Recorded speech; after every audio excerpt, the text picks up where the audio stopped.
Okay, good afternoon. Good morning to those in Albuquerque. Welcome to what is the first Emera Talks for 2020. We've got a lot to go through today, so I'm going to get on with that. We're going to try and do this an hour, maybe a couple of minutes over, so bear with us. The things I'm going to cover today. So first of all, of course, we're going to start with safety.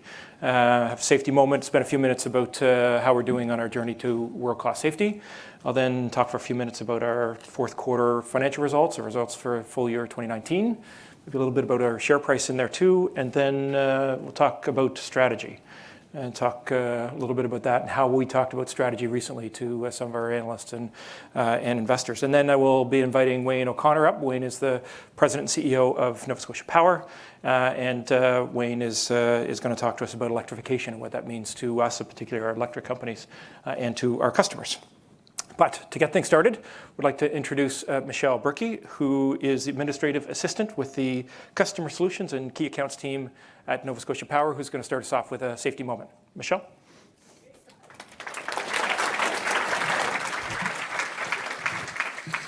Good afternoon, everyone.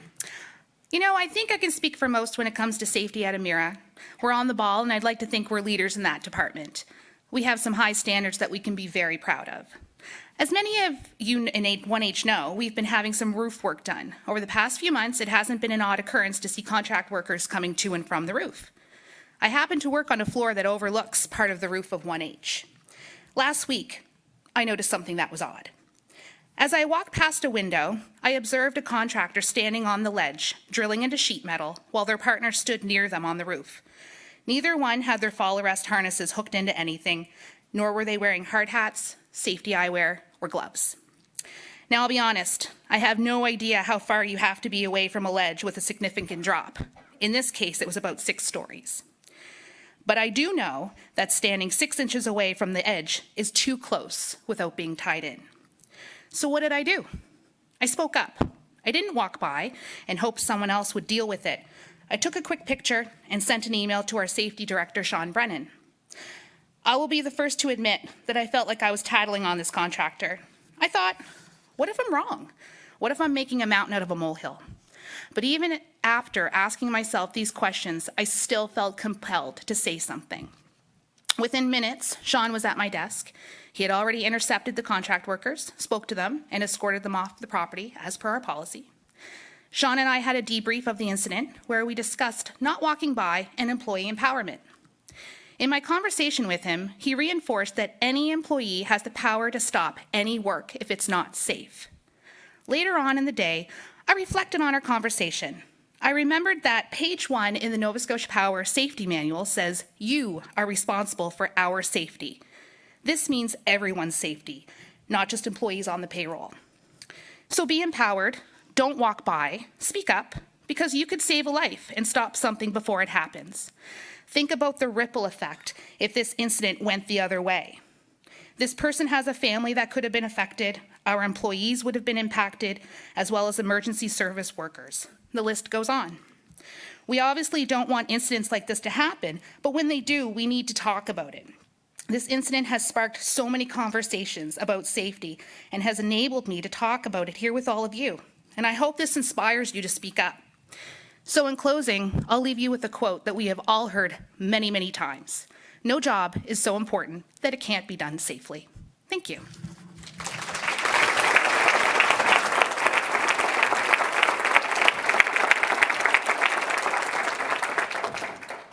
Thank you, Michelle. What a terrific story and such a great example about the importance of speaking up and demonstration of a safety leader, as Michelle clearly is. And look, you know, speaking up is important, even if it feels uncomfortable. Maybe even particularly when it feels uncomfortable, because there's nothing that is more important, as Michelle. There is nothing that's more important than the safety of us and our coworkers. More important than keeping the power on or providing energy to our customers. More important than generating income for our shareholders is us all being safe. And we all have a personal accountability for that, not just ourselves, but of keeping ourselves safe, but keeping each other safe as well. So thank you, Michelle, for keeping us safe. Well done. On that theme of safety, of course, we're on this journey to world-class safety, and in 2019 we made some really good progress. We saw the lowest OSHA incident rate that we've seen in many years. We made some great progress against advancing a number of our safety programs and safety practices. And we also did great work as it relates to proactives, identifying hazards, talking up about things that can help to keep us safe. But the fact is that during 2019, 77 people came to work and by the end of the day left with some kind of injury. 77 people. In the month of January alone, 2020, 11 people have been injured already just in the month of January. So as much as we've been making progress and we're focused on this and we have safety leaders like Michelle through the company, the fact is that we need to do a better job. And that's all part of what this journey to world-class safety is all about. Because a number of those injuries that happened didn't need to. There was an opportunity for someone to speak up who didn't. There was an opportunity to identify a hazard and stop the work before someone got hurt. And that didn't happen. And those are the things that we need to keep doing and to keep in focus. As I say, we all have an accountability for safety, not just our own, but for those around us too. So, with that important message, let me try and find a bridge to talk about our financial results.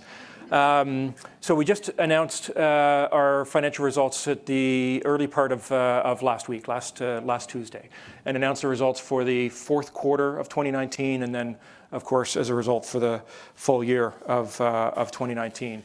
And our earnings, most important measure to our shareholders, earnings per share, which is just our earnings divided by the number of shares we have, and our cash flow were both lower in 2019 than they were in 2018. So $2.59 last year versus $2.88 the year before. But our budget for the year that we set back in the fall of 2018 was $2.60. So we're actually only a penny short of where we planned to be, where we expected to be. In other words, we did expect that our earnings last year would be lower than the year before. And the reason for that is largely centered on the fact that we knew that we had sold the merchant generation fleet, the Northeast Generation fleet that we owned for all of 2018. So it provided earnings contributions in all of 2018, but we only owned them for 3 months in 2019. So we didn't have a full year of contribution. So as a result, we expected that the earnings will be lower. But there are also a number of other things that happened in the year, a number of other impacts that we didn't expect that largely offset each other. We had unseasonably warm weather in the winter and cool weather in the summer in New England. And that impacted the Emera Energy's marketing and trading operations, where instead of the $15 to $30 million US million of earnings that they traditionally expect, they delivered $4 million of earnings for the year as a result of that warmer weather. And of course, Hurricane Dorian. And it had impacts, of course, across many of our businesses, but financially, particularly in the Caribbean, and an overall impact of about $28 million in the year from Hurricane Dorian. Those negative things were offset by some better than expected performance in many of our utilities, particularly our gas utilities, New Mexico Gas and Peoples Gas, as well as Tampa Electric, and even a little bit in Nova Scotia Power in the year.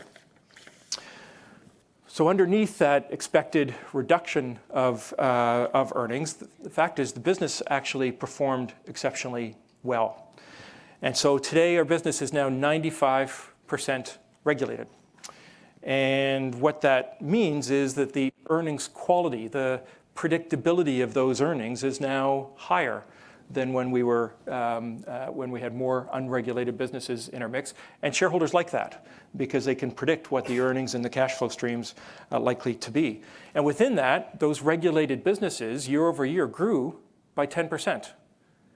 And that's a really healthy number. So by utility standards, 10% year over year growth is a really strong number in comparison to most utility businesses. And that whole theme is part of the reason why we undertook this program of selling a couple of our assets. Yes, it means that in the short term, we see some reduction of earnings as we go through this transition.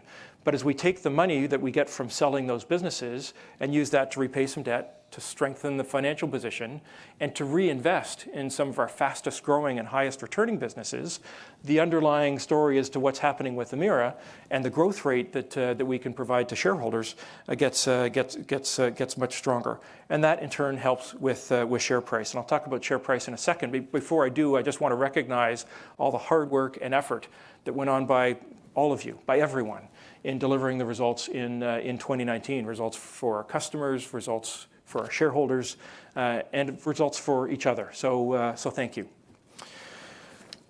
So strong business performance will, over the long run, lead to an increase in share price. Of course, changes in share price is not such a great scorecard for performance over a short period of time, but over a longer period of time, of course, there is an important relationship.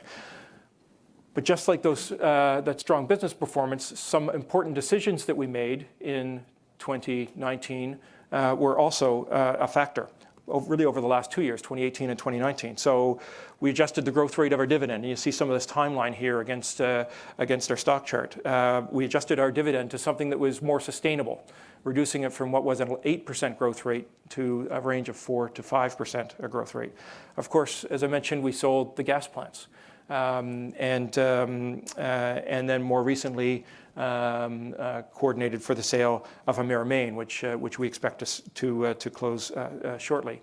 And then we also, with the support of the provincial government here in Nova Scotia, changed legislation that eliminated a share restriction that previously restricted the number of non-Canadian shareholders who could buy Emera shares. And so getting rid of that, these are all things that were constructive to our share price. Some of those decisions were difficult, but they were important parts of positioning Emera for continued growth and success. At the same time, we were executing on our strategy. So we just finished completing the Maritime Link, and we're in the early stages of getting that into service. Of course, we were midway through the construction of 600 megawatts of solar energy in Tampa Electric, and then more recently announced the Big Bend Modernization Project, and just last week announced another 600 megawatts of solar that's planned in Tampa Electric. And so all of these factors contributed to strong share price performance. Of course, we're in an environment where economic uncertainty exists and interest rates. These are all things that can have an impact on share price. And to some degree, the increase of our share price, along with everybody else's, was related to those things. But if you see in the chart, we also did a little bit better than most of the peers. And some of those other decisions that we took was certainly a contributing factor in all of that. So as we sit today, and as we talked to our shareholders, some of our largest shareholders and our analysts in Tampa earlier this week, Emera today is actually in a pretty good position, a position that we're really excited about. And so as we think about Emera, as I described it to our shareholders, described us as having a portfolio of premier utility assets that has a growth rate in front of us that, as I described to them, is top quartile. In other words, best of class as it relates to our ability to grow this business over the next few years. And a strategy not only that's driving that growth, but is going to continue to drive that growth over a longer period of time.